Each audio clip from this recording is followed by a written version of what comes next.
Mes chers frères et sœurs, être un homme est un défi qui, à chaque instant de son existence, doit être présent.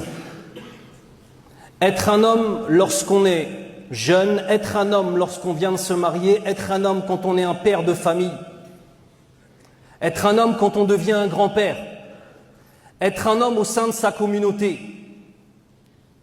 C'est un défi de chaque instant et ce sont des réalités que nous devons sans arrêt nous rappeler. Il faut que ce soit clair. Être un homme, c'est être aimé, mais ce n'est pas être craint. Aujourd'hui, avec certaines définitions qu'on a dans les quartiers et certaines définitions qu'on a notamment dans le rap, les gens ont confondu un certain nombre de choses, notamment avec un terme qui est très connu, mais très peu compris, qui est le terme du respect. Beaucoup de gens confondent le respect et la crainte. Ce sont deux choses qui sont complètement différentes. On respecte un homme droit. On respecte un homme qui donne sa parole et qui la respecte. On respecte un homme qui sait nourrir sa famille et qui sait se sacrifier. On craint une personne qui physiquement peut nous faire du mal. On craint une personne ou une femme dont la langue peut nous faire du mal. Et ce n'est pas du tout la même chose. Ainsi, beaucoup de nos jeunes confondent ces deux éléments-là. Et même certains pères avec leurs enfants, malheureusement, confondent ces deux éléments-là. Ils pensent que plus ils vont terroriser leurs enfants, plus ils seront respectés. Non, ils ne seront que craints.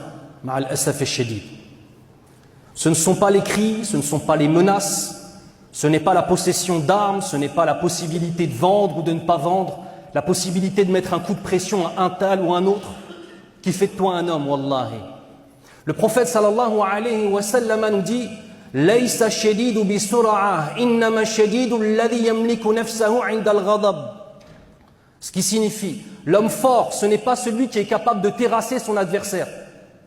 L'homme fort, c'est celui qui est capable d'emprisonner son âme au moment de la colère.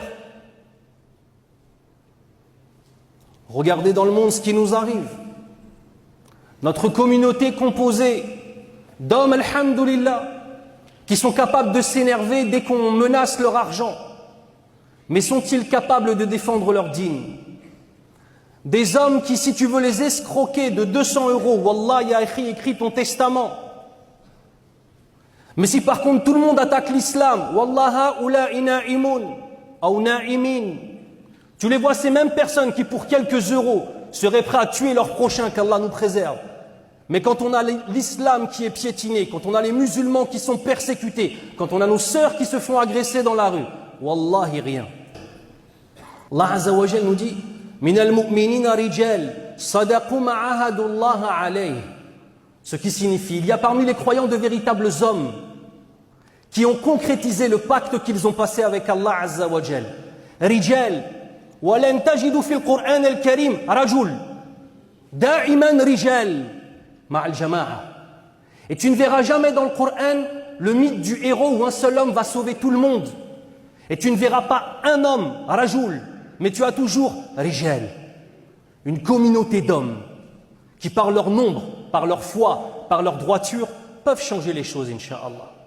L'imam Ibn al-Qayyim, rahimahullah, vient nous donner la définition de qu'est-ce qu'un homme. Il nous dit dans le sens, l'homme véritable est celui qui, lorsque ce bas monde lui ouvre ses portes, il ne s'en réjouit pas. Lorsque ce bas monde lui tourne le dos, il n'en est pas attristé. S'il est lésé, il ne devient pas injuste. S'il est éprouvé, il ne faiblit pas. Il vit pour Allah et son cœur est tourné vers Allah et son temps est occupé pour Allah Azza wa Jal. Haoula'i rijal. Voilà, c'est quoi des hommes? C'est pas autre chose que cela. On a des faux concepts sur ce qu'est être un homme. Et comme je vous le disais, malheureusement, le rap a beaucoup participé à cela. Déjà, il faut qu'on soit d'accord sur une chose. Le rap est un monde de mythos. C'est un monde de mythomanes. Les gens qui sont dans la rue n'ont pas le temps de faire du rap. Les gens qui brassent réellement n'ont pas le temps de faire du rap. 95 voire 99% des rappeurs sont juste des menteurs et écrivent des histoires qu'ils ont inventées. La problématique, c'est quoi? C'est que ceux qui les écoutent finissent par, à force d'entendre ces histoires-là, les banaliser. Premièrement, à force d'entendre des gens qui te disent qu'ils font des trucs de folie, que ce soit vrai ou non, tu finis par le banaliser. Ah, c'est notre quotidien. Deuxièmement, ils finissent par les prendre pour modèle. Wallah, ya ikhwan, vous allez prendre des rappeurs, des mal'ounin, des gens maudits par Allah Azza wa Jal, des alcooliques, des drogués, comme modèle. Est-ce que vous vous rendez compte qu'Allah Azza wa Jal nous a donné Muhammad sallallahu alayhi wa sallam comme modèle? La question au jour du jugement, désires-tu boire du haoud de Rasulillah sallallahu alayhi wa sallam, du bassin? Un bassin spécifique qui a été offert au prophète sallallahu alayhi wa sallam pour abreuver les gens au jour du jugement et qui ne sera réservé qu'à ceux qui ont suivi sa sunna, qui ont vécu sur sa sunna et qui sont morts sur sa sunna. Tu crois que les rappeurs, ils vont avoir un bassin? Ils auront un bassin en enfer, qu'Allah nous préserve. Plein de pu, plein de hamim, plein de la boisson des gens de l'enfer. À qui tu veux t'identifier? Tu veux un homme? Prends le modèle de Omar radiyallahu anhu. Ça, c'était un bon homme, Akhil Karim, qui savait respecter ses parents, qui savait respecter son père, respecter sa mère, respecter sa communauté, qui sacrifiait pour sa communauté. Tu veux un modèle de personne intelligente? Prends Ali ibn Abi Talib radiyallahu anhu. Tu veux un homme dont la générosité était extraordinaire? Prends Uthman ibn Affan radiyallahu anhu. Tu veux un homme dont les adorations étaient extraordinaires? Prends Abu Bakr Siddiq radiyallahu anhu. Tous les modèles sont présents chez les Sahaba radiyallahu anhu. Mais ma'al asaf al-shadid, tu poses des questions sur la vie du prophète sallallahu alayhi wa sallam ou sur les Sahaba radiyallahu anhu, les gens sont incapables de répondre à des questions de base. Alors que tu leur poses des questions sur des khoubatha parmi les rappeurs, ou tu leur poses des questions sur des footballeurs, wallah ya akhi, toute sa sira, toute sa vie, il te la déboule. Fil jannah anta ma'a man ahbabt. Kama qala an-nabi sallallahu alayhi wa sallam. Au paradis, tu seras avec ceux que tu as aimés. Fais attention à qui tu donnes ton amour. Fais attention à qui tu donnes ton amour. Fais attention à qui tu donnes ton amour. Tu risques d'être avec ceux que tu as aimés. Et si les gens que tu as aimés sont détestés d'Allah Azza wa Jal, prépare-toi à en subir les conséquences. Qu'Allah nous préserve, ya Rabbal Alamin. Si tu veux être un homme, en fait, commence par une chose de base. Sois pieux avec tes parents. La créature qui t'a donné la vie, c'est ta mère. La créature qui t'a protégé, c'est ton père.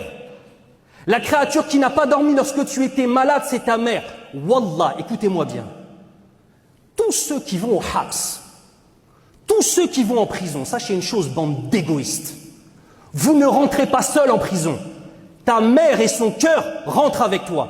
On a connu des mères qui sont mortes de tristesse à cause de leur fils. Mortes de tristesse. Ta mère qui t'a donné la vie, et toi tu vas vendre du bédo en risquant d'aller au habs. En fait, c'est pas juste une question de halal haram. Oublie ça, khoya. C'est pas juste une question de halal haram. C'est une question de à qui tu donnes ton amour. Qui aimes-tu? Qui veux-tu protéger? On a des fils qui sont la cause de la perdition de leur père et de leur mère. On a des papas msakin, ils ont pris 15 ans lorsque leur fils a pris 1 an au habs.